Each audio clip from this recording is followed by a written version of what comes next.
Hey, welcome back to Behind the Breaks. Today we've got Jared from Tresamigos. This guy has made this hobby more accessible, more generous, and completely community focused. He is one of the good ones. He's a real authentic guy, and I'm really excited about this episode. Yeah, definitely, Matt. Some of the stories that he had just about incorporating kids more into getting them interested in cars was just really fascinating. So let's get into it.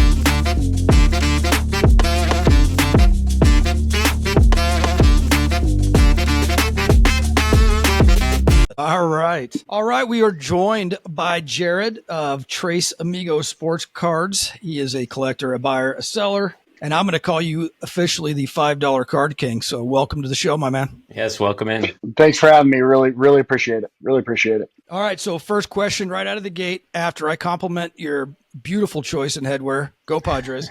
Go Padres. That's right. Who are the other amigos? What's going on there? You're only one amigo. Yeah, so years ago when I finally decided to create an Instagram account, I had to come up with a name because, MySpace and Facebook was all your name.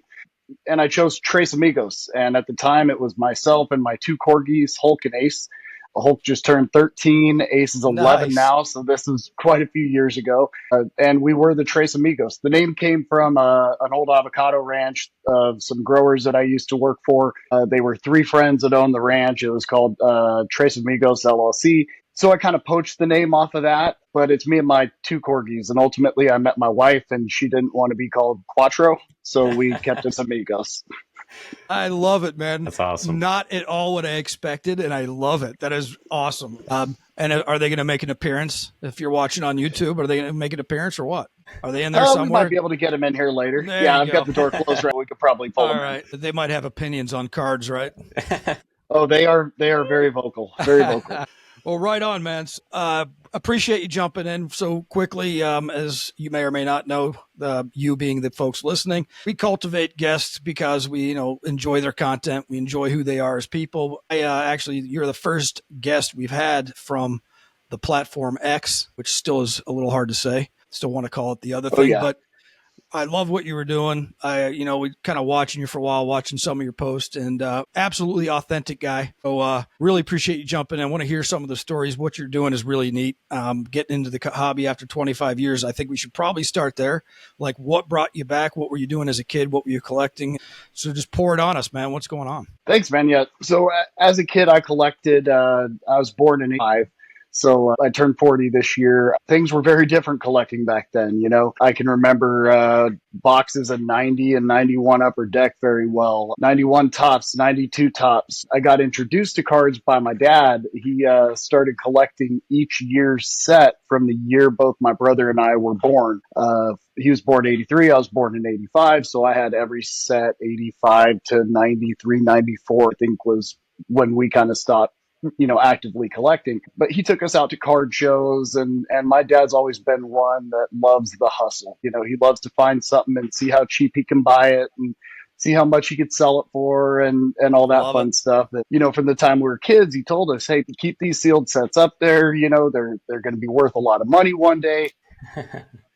And I was always waiting for that one day. And when COVID, so I stopped collecting in the mid 90s. I just kind of fell out of it. I quit playing baseball in high school due to a injury. And I was never that good anyways. I was a B team all-star, and probably because my dad, managed a team throughout the years. So threw me on the all-star team as a favor to him kind of thing. But come on now.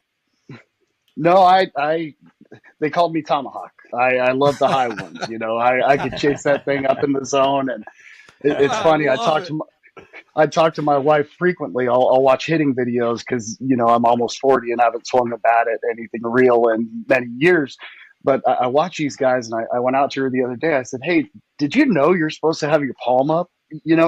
At the point of impact? Like, I was always rolling over as a kid." So there's all these things as an adult that I've picked up that it's like, man, if I could have just learned that 30 years ago, maybe I could have, been a little better at baseball. Ultimate. Tomahawk. I love that. Yeah, that was one of my best friends. His dad was a coach, and we were playing Bronco. I had to have been 11, 12 years old, and pitcher was throwing wild, and he threw one. It was probably up here and about 2 feet outside of the zone, and I just went up with that, knocked that thing, and hit it out of the left field fence. So Oh yeah, just a bit outside the fence line too. But yeah, so I got back into collecting during COVID. I was spending a lot of time back home after we kind of got through the initial, safety phase of everything when it was a little safer to be around. And through that, pulled out my old card collection and went through it and realized I had a lot of stuff that wasn't worth very much money. I kept my sealed set sealed, but I had binder upon binder upon binder, 89 Upper Deck, 92 Score, 91 Donruss, 87 Fleer, you name it. A bunch of guys that they just don't sell that well. I took the binders to the local card shop, had them confirm, what I had. I took them home and thought there has to be a way to do something fun with this. So I was talking to my wife and I thought maybe I'd make some kind of a collage and maybe I'd tie it to the year of the card because, coming up on my 40th birthday in 85 as an example, I thought it'd be cool to take, the Padre players from 85 and 85 tops and make some kind of, collage and lay it out with Mod Podge glue or a resin tabletop or something. Oh, that's a cool idea. Yeah. So we ran to Hobby Lobby and picked that stuff up. And it was about the same time a good friend of mine at work told me that they were putting the jersey relics in cards, and that just kind of blew me away. I was excited to get a Todd Van Poppel card out of a pack because that's, who you were chasing at the time, or JT Snow Todd Van or Poppel. Have not heard that that's name an old in one. years. Oh, Chris Sabo with the white glasses, Yes. There were some cards for us as kids that were just, this is it. You got a rookie card, and that was like the blast of the pack, man. So when he told me they were putting pieces of jerseys and bats and cards, I knew I had to go see what it was about. And being that I'm a bit of a person that has a mindset of discovery instead of just buying the thing I want. So I said, I'm going to pull one out of a pack. How hard can it be? So I went to the local card shop and I said, let me get 2 boxes of those 2021 Diamond Kings there, and took them home and got my, I don't even remember who the players were at this point, but I got my jersey relics. And that Nice. started the that started the foray into modern collecting, I guess we'll call it. Nice. All right. So through this journey, what made you go from that collecting to, I can probably turn this into something, whether it be a business or what you're doing, which we'll get to in a moment, but what was that pivot point for you? First, I'll say that I never would have thought that I'd be here on a podcast talking about my collecting journey. I thought this was just going to be another flash in the pan hobby for me. If I turn far enough, there's a guitar sitting back here that hasn't been picked up in quite some time. And I've got remnants of hobbies past just scattered in the garage and all over this place, So I thought it was going to be another one of those things, another box in the closet. And Right. what really turned it into selling for me, actually, and the kind of a fun story, is my mom. I mentioned that my dad was a bit of a hustler. He likes the deal. He likes to, just go out and negotiate. That's what he loves to do. So growing up as a kid, I would go to garage sales with my dad, and we'd go out and see what kind of fun things we could find, and he'd bring them home. And Mom had an eBay store, and Mom's eBay store was her baby. My mom was sick for a lot of years, and I learned about integrity when she was in the hospital one of the times, and she was freaking out, not because she was worried about her health or she was worried about her kids or anything like that. She had eBay auctions closing, and she was worried she wasn't going to be home in time to ship them out. Love it.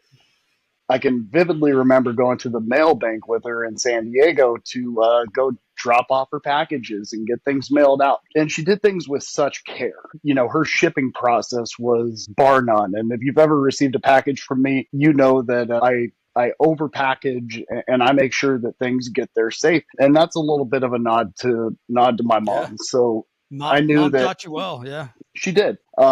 So I knew if she could do eBay, that I could do eBay. So I said, you know what? I'm going to figure this thing out. I'm going to get on eBay and I'm going to start selling. So I jumped on eBay and I don't remember what SP it was that I had pulled out of a pack that was the first card that, like, okay, here's something that I could exchange for something meaningful, not just, $2, $3 rookies, little cool parallel, whatever. It was it was a Juan Soto SP out of 21 Top Series 1. And I listed that thing on eBay and it sold the first night. And I went to UPS the next day and paid $16 to have that thing shipped. And I said, there's got to be a better way to this. So I turned to Reddit and, started looking around on Reddit and found there was a big sales community there. People buying, selling, trading cards. So I got involved there. And right about the same time, I was getting involved on Twitter and started seeing that there were folks, Demon Takeover, IA Sharkbows doing these things called stack sales. And it just intrigued the heck out of me that, they're essentially creating a personalized vault for somebody at a seller's house for, the duration of a sale, right? And you're saying that, okay, for 2 weeks or 3 weeks, you're going to be able to shop and buy every card you want with me, and I'm going to handle everything. And essentially, you're going to go to a show and curate a pack of cards that I want and ship that out to me. I thought there was a lot of value in that. One thing that as I've evolved in my hobby journey is if I can't deliver value, I don't feel right bringing cards to the table, whether that's in my pricing or whether that's in the, array of cards that I have that, hey, I've got some cool stuff from, a wide range of years, players, teams, price ranges, whatever it is. So I always want to try to bring and deliver value to the table when I'm out there selling. Yeah, I mean, that's a pretty unique way of doing it and a unique spin on the selling. And you're still focusing and when you put those packs together on those lower end cards, as you call them, those lower price points. Is that what you're doing? I still am. I tried about a year ago to break free of $3 and under stuff or $5 and under stuff, but I kept finding that, this is in every collection I buy. Breaking free of it is only going to be essentially me taking, the second pass of a collection or of a lot that I buy and giving it off to somebody else who's going to be able to make some good money on it. But it's a time. What I learned is it's a time equation. And when I can get out and post, 40 posts at 12 cards per post, you're talking, 480 cards, I think it is, over the course of a night that I can showcase. And if I could sell 25% of those at $1 a piece, heck, that's $120. That's real money. When I look at it at the time that I put into preparation, shipping, taking of the pictures, all that stuff, that's where I really feel like you've got to have the passion for this to, be able to develop and grind through 75 packages, after a few week long sale.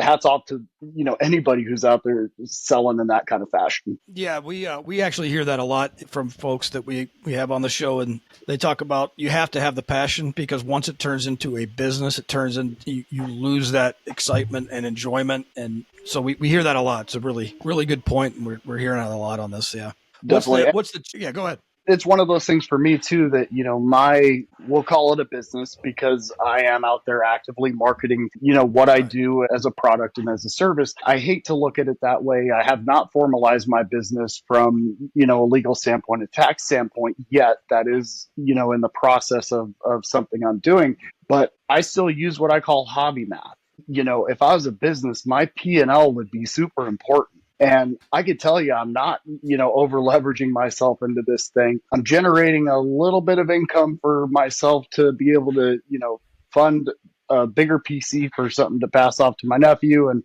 maybe my wife and I go out to a nice dinner every now and again. So, but that's possible with hobby math. I could say, hey, I paid $500 for these 10 cards and I can adjust my margins and do whatever I want to do to make myself feel better about, whatever it is. But there'll come a point where hobby math doesn't play out anymore.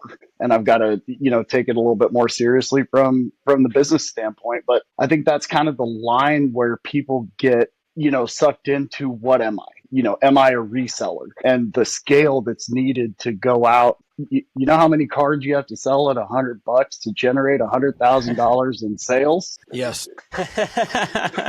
Yeah, that's half the battle, right? Is constant product turnover, right? Finding new products, especially like on the single side or, all that kind of stuff, right? It's not like ripping packs, right? Where you can just buy a box and you just open the pack and that's what you have. Like, it's like you're saying, it's the hunt side, which is half the fun, I think, which, so there's two different breeds of people. There really is the breakers and the rippers on that side. And then there's the people that want to go out and be like, what do I need to do to improve not only my PC collection, but also like still provide value to, help someone else's collection, right? Because last thing you want to do is when you walk into a deal and you're like, hey, I'll, this card for this amount of money, or let's make a trade on something, like you want to walk away feeling good on both sides, right? Because the last thing you're doing is just being like, man, I feel like I got screwed over, or maybe they got screwed over. Like it's just not a good taste in anyone's mouth. Yeah, for sure. Totally agree. Yeah, no one wants to look like that. No, and I think this is a decent segue into something that I'm doing here recently. I kind of see this collision happening right now where the hobby is becoming so widespread and so out there with the amount of people who are getting involved. You scroll on Facebook and you see that guy, you can make money as a side hustle selling sports cards online, and how many people jump in and watch that video and say, hey, I'm going to go out and do this. So not only has the space become more competitive with even just the single resellers and everything, the market's changed with repackers, the market's changed with breakers, and I'm trying to find a different way to kind of look at things and a different way to, find my own little niche. And that's where I found myself set up with the Lake Elsinore Storm this last Friday. Yep. So that had stemmed from setting up at a carnival that they hosted about a month ago now, and meeting the right people, and got to set up. I want to dive into this because when you shared the story with me, I want to make sure we hit the couple of the key points which is why that organization asked you to come back. And it kind of goes back to who you are. You do it right, and they noticed it. I believe they approached you, but why don't you tell us that you were there, as you mentioned, you were there for a festival of some sort at their site. There wasn't a game going on, correct? Correct. It was their Sip and Swing event. It's something they've done the last few years and have had a great turnout for. They had put a post on social media asking for vendors for their vendor fair that they were having during this event. I might have been the only guy crazy enough to say, hey, what about a baseball card guy? Set up at a baseball card stadium. And they said, hey, we like that. That sounds pretty cool. So I paid for my spot there, and I had told them when I was going through the application process and everything to get set up to be a vendor with them, I'm going to bring a lot of cards to give away. And that's something that has been a steady throughout collecting in my life. And I'll flash this back to my childhood. I could not tell you the guy's name, but there was a guy that worked with my dad or was a vendor to my dad, at his work. And he would come by and just bring us cards. He'd drop by stuff. Hey, take these home for the boys. Hey, take these home for the boys. And I'll tell you, half the things that I find in my collection, I've probably got about 6 Mark Langston autograph cards that this guy knew Mark Langston somehow, so he was always just bringing us fun stuff. And I never knew the guy. I never met him. I still don't. I think I met him. But what was cool about it was, and it's not lost on me now, that somebody took time out of their day to make a kid feel a little more special with something that they're definitively interested in. So when I found that, common cards don't sell so well, and I didn't want to grind out nickel sales on Twitter, I wanted to find a way to get cards out there into the hands of youth in the hobby. So I reached out to my old 3rd grade teacher, who was one of my mom's best friends at the time, and said, hey, what do you think about if I put packs together and you gave them to your kids as incentives for different things? So I think that'd be a great idea. So that's where it started.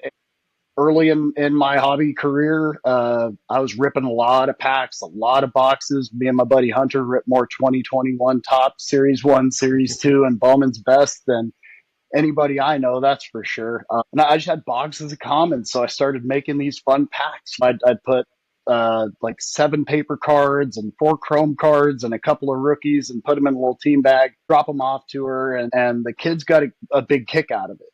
So I said, I've got more packs than what she could ever go through in the course of a school year. So who else can I reach out to? Started getting reconnected with some friends from high school. One guy runs a little league, not a little league, a travel ball camp and travel ball team. So got some packs down to him, got some packs down to a teacher in Coronado. I started reaching out on Twitter and seeing who I could, get some packs out to. And it became a fun way for me to go through my cards and see what I missed. Cause gosh, what I knew month 1 versus what I knew month 6 was so different. Still looking for big heads, but,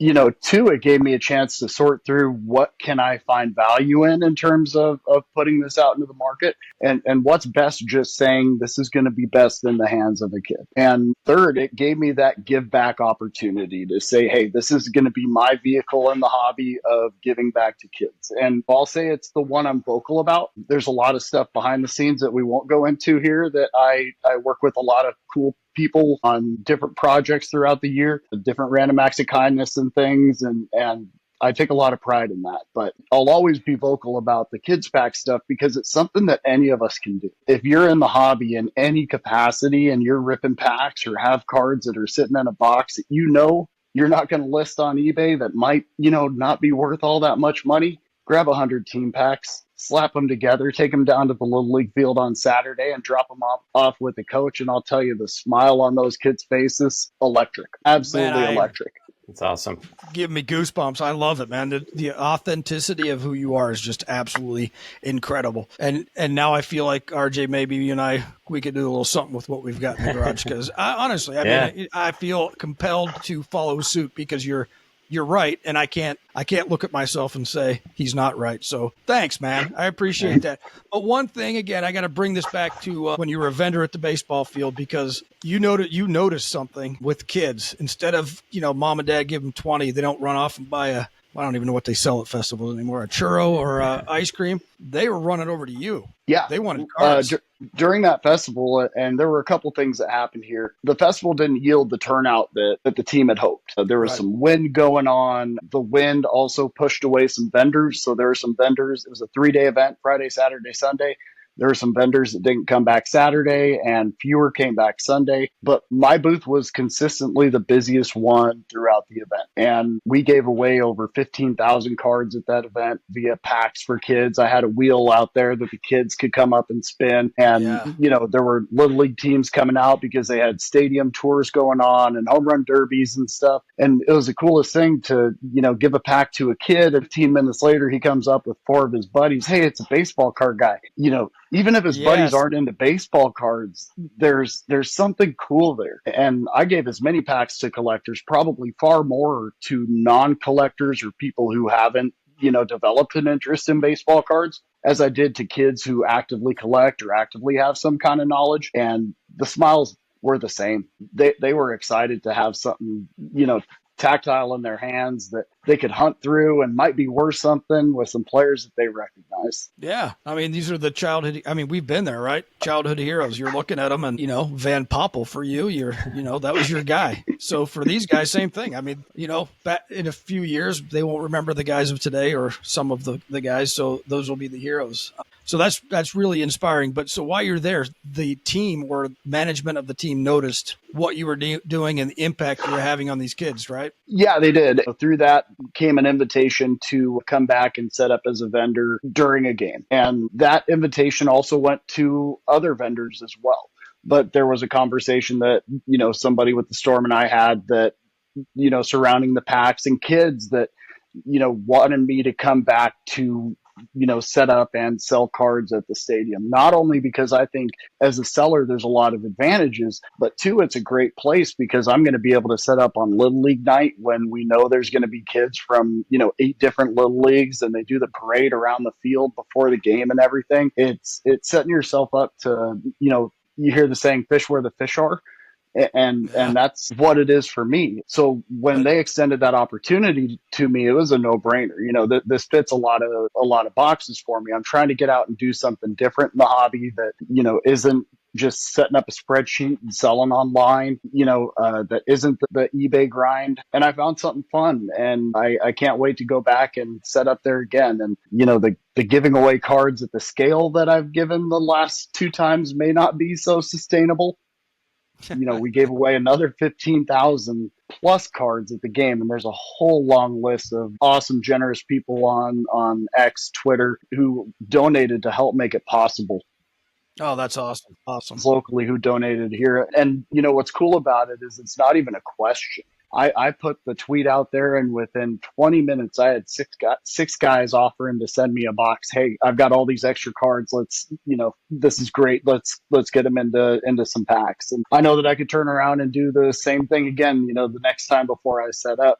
there's the time of making the packs and everything else. So I've got to figure out a solution ultimately. And I've got some ideas cooking. I wonder about graduating seniors and volunteer opportunities and things like that. And if there might not be an opportunity to set something like that up where I could, have some volunteers come in to help just to make these packs for the kids. I'll source the cards, I'll do what I've got to do there. But if I could just have some help to make the packs, that's what makes it, go for the kids. And unfortunately, you give big lift. You give kids choice. You think, okay, I'll just set a box out and well, one of the slots on my wheel that I had set up at the carnival was for 5 cards, 10 cards, 3 cards. And we had about 2 kids spend like 10 minutes, 15 minutes looking for their 3 cards through that box we had. I said, okay, this isn't sustainable either. We're going to wind up with a big long line here and everybody hunting boxes. So got to fix the process, but I mean, the concept is brilliant. So good for you, man. And a huge shout out to the Lake Elsinore Storm for recognizing what you're doing and the impact you're having on kids and bringing you into their fold. That was a smart move and a good move on their part. So that's really awesome. RJ, what were you gonna say? Oh no, yeah. That's it's so unique, right? It's like how you were just saying, like fish where the fish are. It makes so much sense, an incorporation like that, right? Of like you're at the game or you're at the event where, like, all these little leaguers and all these kids coming up, they might be looking for somebody, but even it's just that thrill of like getting it, and it's just more in the moment of that joy. Like at my son plays, some ball. He's only like 8 years old, but same thing. Like one of the kids or one of the dads gave out a pack of cards, like the beginning of the season. And it was just like he opens them up and, Dad, is this good? Is this good? I'm like, well, let's go through it. Let's check it out. So it's just that moment of, right, it's that connection to the game even deeper, that's just really awesome. Yeah. I mean, and for me, I'm an old fella, but those are core memories, man. Those are like what you're talking about, RJ, with little fella and what you're doing to all those kids at this. I mean, that's a core memory. You're going to remember that. You're not going to remember shoving a corn dog down your throat. You're going to remember the baseball cards, and some kid in 20, 50 years is going to be on a podcast, and if they're doing it still, and say, oh yeah, I remember when I got started, there was this dude at the Lake Elsinore game and I hit a 10 cards and I got, that's a core memory. That's just awesome. I really enjoy that. And I hope that you guys continue doing that, you and the Storm, and it kind of balloons from there. And, I can see us probably shipping you a box of cards too, and just being a part of that, because I think that's an awesome deal. And Lord knows we have a couple. We have a couple yes. of cards, so we've all got it, right? Yeah. Totally. It's the natural thing, because what else are you going to do with them? And if I could talk for a second too about just doing something different as a seller, because there's a lot of sellers out there. There's a lot of people wondering, how can I break into this hobby? Card shows are intimidating and all this. I can't tell you how much fun I had selling to the ultimate end collector, the person who was going to take that card and take it home. We didn't look at eBay once the entire night we were at the Storm Stadium. There wasn't one person that said the word comps. And with that comes a responsibility that I do want to talk about, because, there are some less than stellar people in this hobby. And if you've been to a card show, and I want to separate that last statement from this next statement that I'm going to make. If you've been to a card show and you've been to the same one multiple times, you'll see the same vendor with the same cards in his case, because he's priced $200 and $300 over market. And why aren't people at card shows buying those? Because people that go to card shows are educated enough to be able to step in front of another person and make a decision about a card. What does it say when somebody's set up at a minor league baseball game selling cards? First thing it says to me is that the team vetted this guy out. That's the first thing it says to me. So with that, I hold this responsibility that when the person buys this card and gets it home, they're not going to say, oh man, gosh, I could have bought this for, $50 cheaper on eBay. It's real easy to look at those things in an opportunistic fashion and say, oh, hey, I'm going to make all my margin, here and do this. Well, you have a responsibility to the hobby at large, because if you want people to want to continue to come back to this hobby, you're going to have to create good experiences for them. And that good experience is driven by, a free pack of cards for a kid, or they get that card home and say, holy crap, the only one available on eBay is $30 more than I paid for. I feel like I got a good deal. I feel like I got a good value. And you'll hear me say value a lot, but I did find a ton of value as a seller being able to set up and sell to the end collector because, we all complain about how tiring it is to talk about comps and comping cards and the disagreements about, what is and what isn't. If you're finding yourself with that challenge in your business, it's like, why aren't you looking for another avenue? Because there's a million out there. Some you have to create, some are already carved out, but my model ain't much different than the guy that was selling freeze-dried Airheads and freeze-dried Skittles at the booth next to me at the fair. We have a product. We have a demand that's for that product, and we want to get ourselves to a place where that product's going to sell. And that's the name of the game. Giving away the kids packs, hey, if the kids can come by and drop a couple bucks and buy some cards, great. But as I told my wife, as I told my dad, as I told a lot of people, I went into that first event prepared to sell no cards, take a bath on my fee to set up at the table, but just have the opportunity to engage with the community and be able to give away a lot of free cards to kids. And what I received out of it is far more than what I ever expected. That's absolutely incredible. So how did the game night go? So it was just a recent Friday. So how did it go? Yeah. It was just this past Friday. It went real well. I have some learnings on things. I should have priced all of my display case items. I decided last minute to bring a third display case and a third, batch of cards, so to speak, and I didn't have them all priced out. Gates opened and people were at our booth within 10 minutes. I didn't have a chance to get out of the booth to get a Diet Coke till the 6th inning.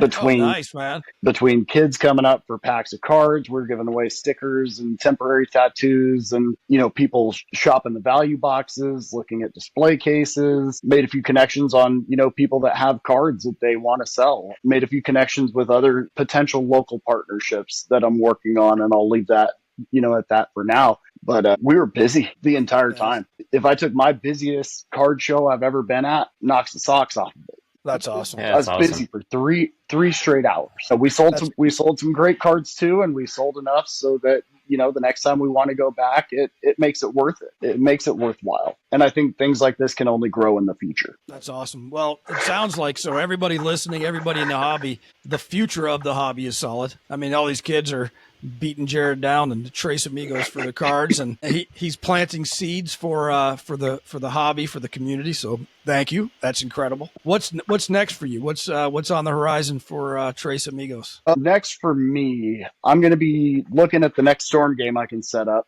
Going to be reaching out to them a little bit later this week. I was looking at the calendar here to see when I might be able to go set up. There's a card show coming up in San Diego that I'm excited for. Front Row Card Show, 24th and 25th. It's in the Southern California area. You've kind of got four main regions: San Diego, the Inland Empire, Orange County, and LA. And there's shows in Orange County, there's shows in LA, very little in San Diego and the Inland Empire. So having a show like Front Row come back to San Diego, a 450 table show, is pretty exciting. So gonna make a trip down there and spend a day, maybe both days down there at the show. See if I can get my dad down there.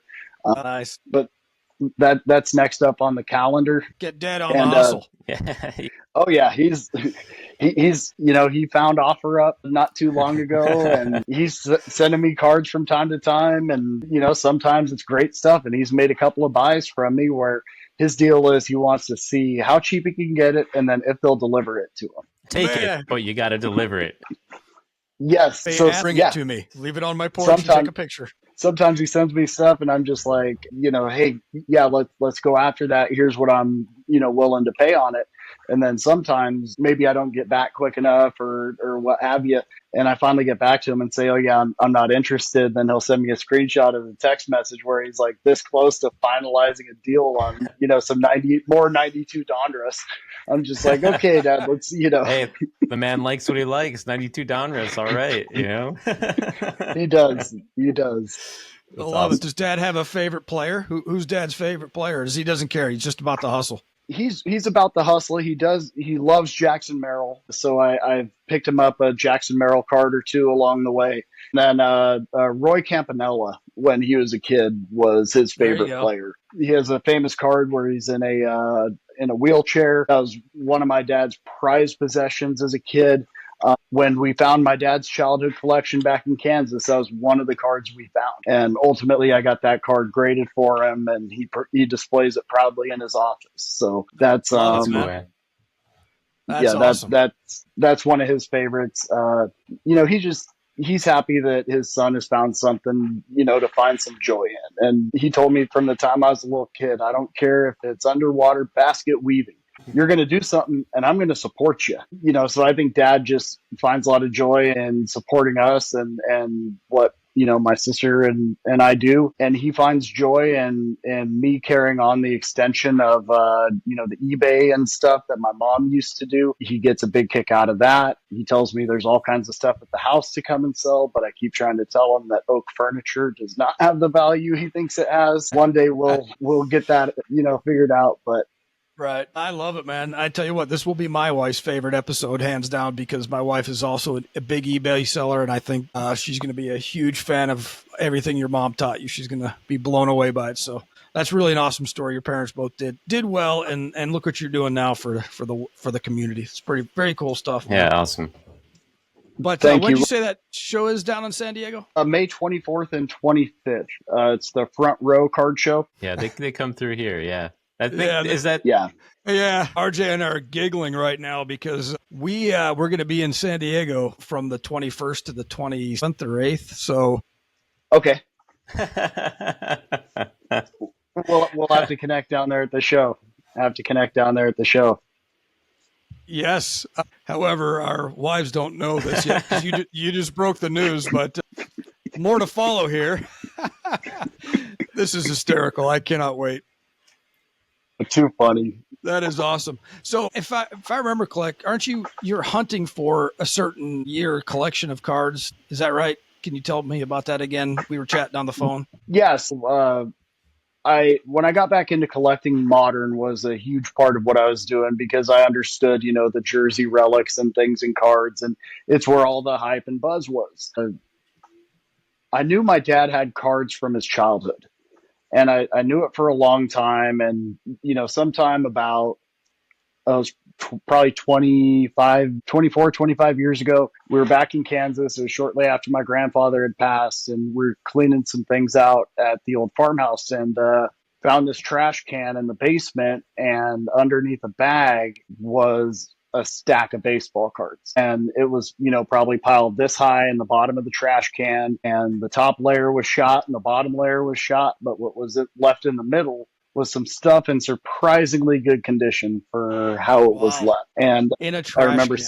in a trash can. And I remember sitting there with my cousins and my dad, my uncle, and my brother, and we're all sitting there and doing the divvy up because they're never going to remember whose is whose, doing the divvy up based on approximate values that we could find. And dad took those cards home and put them in his closet, and we forgot about them for 20 years. So fast forward to when I was getting into the hobby again, we had lost my mom in October of 21, and my dad was seeing that I was getting into it to a point where maybe he should pull his cards out. And the market was hot at the time too. Yeah.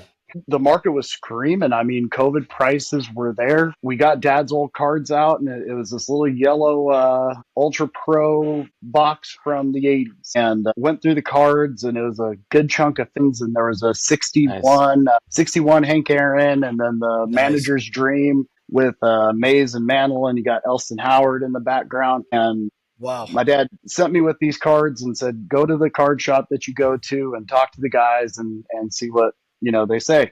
So I took him to one shop, and the guy's like, man, you probably got 10 to 15,000 in cards here. And I'm just like, what? No way. You're kidding. What would you offer me for? I couldn't make you an offer. I said, okay, so I don't have 15,000 in cards here. I took him to another shop, Legends and Legacies here in Temecula, which has been my go-to local card shop since I got back into the hobby. And the guys over there, Chad and Rick, sat down with me, spent well over an hour going through the box of cards that I brought down, explaining to me why, some would have some value, some wouldn't, why we should grade some, why we shouldn't grade some. And back then it was $150 for the, express grading, I think it was, where you get it back in 4 weeks or 6 weeks or whatever.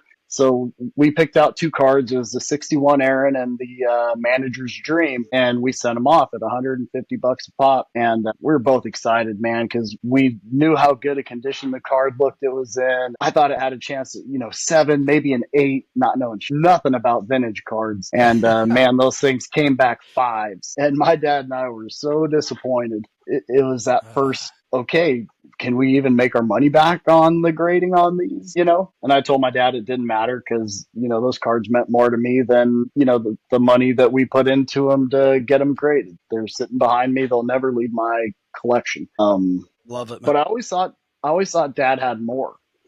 And mom was always very protective of things at the house. And, now, since I spend a lot of time down there, go see him frequently, and every time I go down there, I go treasure hunting, and I just pick a part of a closet I haven't looked in, or a part of a room I haven't opened up, and I go see what I could find. I'm just constantly pulling stuff out, like, where the heck did we get this stuff from? A 1999 World Series commemorative. It's all art designed and funky colors and stuff. It's like, we didn't go to the 99 series, we went to the 98 series. Why do we have 99? My mom saved all of my Mark McGwire 1998 62 home runs. I've got the never worn tag still on t-shirts, the Sports Illustrated, everything. Mom kept everything for us, so organized. 98 World Series stuff. I've got the 2 World Series tickets from the 2 games I got to go to, the 2 tickets from the Braves series we got to go to, this Tony Gwynn poster hanging behind me. It's personalized and autographed. All these things that my mom saved for me. I found treasure hunting back at my dad's house, and love that. I finally got him to open up his closet and told him we got to go through this stuff at some point. And don't you want to see what's in there, before you have the chance, before it's just us going through it? And he said, yeah, maybe you got a good point. And first thing we found was my 6 Jose Canseco, Eric 86 Fleer, Jose Canseco, Eric Plunk was Jose Canseco's rookie card at the time. My most prized possession as a kid. Then at the bottom of this closet, we found about 25 Ultra Pro pages, like binder pages, and they were the rest of his childhood collection. Awesome. Smacked him on the back. I said, I told you had more, Dad. We pull them out, and by the time I got them taken out of the sleeves, put into sleeves and top loaders, and categorized, I had about 30% of the 1959 top set. That's awesome. So I have slowly been building that set. It's been the fun contrast to my modern collecting. Yeah. And I haven't really just stopped at 59. If I see a lot out there that I like that has a couple of 59s and some 58s and some 64s and 70s, I just pick it up. So now I'm almost to a full 3-row box of stuff that's, pre-1980, I think, just trying to get enough built up so that I can ultimately deliver some value at some point. But the 59 has been the fun hunt for me because I could go on eBay with my checklist right now and just start clicking down the list. And, I could have the set to 90% probably by noon tomorrow. But the hunt is about the story for me too. And I've seen many 1959 Topps Mickey Mantles, and it's one of the ones that I need for my set. But I've passed on every single one because it's not the right one. And I don't know what it is that's going to make it the right one, if it's the price combination, if it's me asking, hey, do you happen to have? And he happens to have, and I just, perfect eye appeal and everything. Right. It's the story. It's the stories. That's what I try to do with my 59s. I try to find pieces from, individuals that I can interact with on Twitter, other people that are building 59s, try to do some swaps of duplicates and things like that. So the story is important to me too. I bought a Nolan Ryan rookie card recently. When I got a Beckett magazine as a kid, everyone was looking at 52 Mantle, and I was looking at a Nolan Ryan Jerry Koosman. And I knew when I got back into the hobby that I was ultimately going to come in. It was going to come time to approach the decision of, am I going to do this or am I not? And with all the money I spent on boxes, packs, prospects, other singles, I could have bought dozens of Nolan Ryans over and over. And I saw them all the time, but I just couldn't find the one, you know? And I was in Point Loma with my dad. He had found this guy with a collection he was looking to move. And he had a part of a 59 set was the main reason we went down there. A little too much overlap into my set, and then he was asking a little bit too much. We ultimately couldn't come to a deal on the 59. He had the Aaron and the Maze. I have the Aaron and the Maze, and that's where most of the meat was going to be anyways. So I said, do you have anything else you're looking to sell? And he said, well, I got a couple boxes. And he pulls out these like 2-row cardboard slab boxes, and I open it up. He said, yeah, go through there, see if there's anything you like. There's a lot in there I won't sell. So I start at the back, and it's Tom Brady rookie PSA 10, Tom Brady rookie PSA 10, LeBron James Chrome rookie PSA 10, Kobe Bryant auto, Michael Jordan auto, Michael Jordan. I'm just like, holy smokes! Why is this guy bringing this? I've heard of some of those guys. Yeah. This isn't my market. I'm like looking at my dad, like, do you have any idea, what it is that we're looking at right now? And I'm flipping through the box, and I find this CSG 4.5. Nolan Ryan rookie. And I just looked at it, and it spoke to me, and I said, I've got to have this. And looked at the guy. I said, can we make a deal on, these 4 here? And we got a deal done. And that Nolan will stay forever in my collection. Love it. Awesome, that slab looked at you and said, I'm the one. Take me home. It did. Yes. And you did. And you just had to get there because your hands are probably sweating as you're going through all those other ones going, oh, good. Oh, man. Oh, man. And they're like, this is it. See? It's that perfect moment of like, yeah, that's awesome. I was just excited. I finally found something in the box I could afford. I'm looking at gold. No, man, that's an awesome story though. At least you can say, I touched, a couple $100,000 worth of cards all at the same. Yeah. Good for you, man. That's incredible. Well, incredible stories. Absolute blast having you on the show. You're doing it right, and you're one of the good guys, and really can't thank you enough for spending some time with us, sharing your story. And we definitely don't want this to be the end of the relationship. I suddenly found out that I'm going somewhere when I'm on vacation, and I'm really excited, and hopefully we get to hang out and chat and maybe do some card stuff, and looking forward to that. But again, thanks a lot for coming on the show, man. Appreciate it. That'd be awesome. Thanks so much for having me on. Thanks so much for doing what you guys are doing and spreading the message of the hobby and vetting out the people that you're bringing on the show and everything. And, thanks to anyone who has supported me along my journey. I mean, I wouldn't be here if it weren't for the folks that are just repeatedly buying in my Twitter sales. And, somebody told me not too long ago, they're like, yeah, I have my notifications on for when you tweet. And I'm just like, wait, what? It's so wild to me. But that's awesome. Things like that just help to break down the imposter syndrome a little bit. And I try to just remind myself that, sometimes you're doing the right thing and you just got to stay on your path. And that's all I'm trying to do. So thanks so much for giving me a platform to share a little bit, and really enjoyed talking with you guys. Appreciate it, man. Thanks for listening to Behind the Breaks. We appreciate you being here with us and helping us grow this community. You can find us on Spotify, Apple Podcasts, Amazon Music, iHeartRadio, and YouTube. Make sure to like, follow, or subscribe, and we'll see you for the next one.